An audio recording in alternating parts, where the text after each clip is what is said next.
B Siddhu PDSU రాష్ట్ర సహకార్యదర్శి. Fee హక్కు చట్టాన్ని పటిష్టంగా అమలు చేయాలని, ఫీజుల నియంత్రణ చట్టాన్ని అమలు చేయాలని, ప్రైవేట్ విద్యా సంస్థల్లో ఫీజుల దోపిడీని అరికట్టాలని ఈరోజు రామచంద్రపురం పట్టణంలో ధర్నా నిర్వహించడం జరిగింది. ఆర్డీఓ గారికి వినతిపత్రం ఇవ్వడం జరిగింది. ప్రధానంగా రాష్ట్రంలో ప్రైవేట్ విద్యా సంస్థలు విచ్చలవిడిగా ఫీజులు దోపిడీ చేస్తున్నాయి.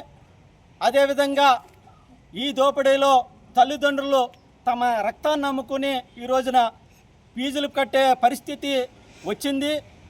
ఎన్నికల్లో కూటమి ప్రభుత్వం తల్లిదండ్రులకు హామీ ఇచ్చింది, మేము అధికారంలోకి వస్తే విద్యా హక్కు చట్టాన్ని అమలు చేస్తాము, ఫీజుల నియంత్రణ చట్టాన్ని అమలు చేస్తామని వాళ్ళు మాట ఇచ్చారు.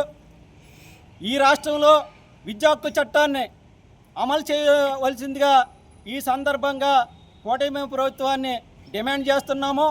రామచంద్రపురం నియోజకవర్గంలో ఈ రోజున ఆర్టీఈ 12(1)(c) ద్వారా పొందిన విద్యార్థులు ప్రైవేటు యాజమాన్యాలు ముక్కుపిండి ఫీజులు వసూలు చేస్తున్నాయి.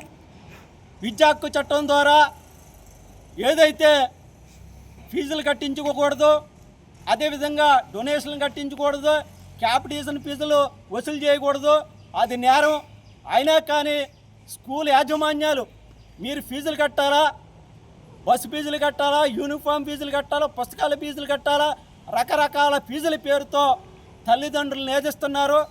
రామచంద్రపురం నియోజకవర్గం కార్మిక శాఖ మంత్రి గారు, ఎవరైతే శాసనసభ సభ్యులు, ఇక్కడ ఎమ్మెల్యే గారు, మీరేమో ధర్మాత్ముడు, మీరేమో దాన ధర్మాలు చేస్తున్నారు.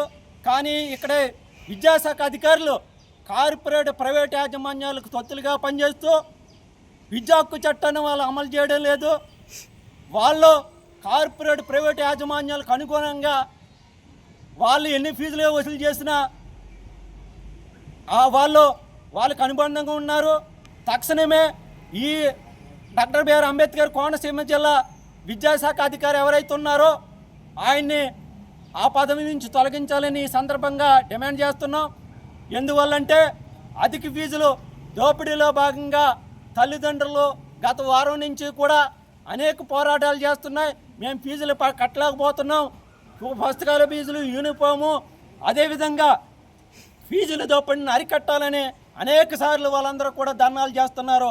విద్యాశాఖ అధికారులు తమ కళ్ళు మూసుకుని వాళ్ళందరూ కూడా ఏదైతే ప్రైవేట్ యాజమాన్యాలు ఉన్నాయో వాళ్ళు తొత్తుగా పనిచేస్తున్నారు. కాబట్టి ఈ సందర్భంగా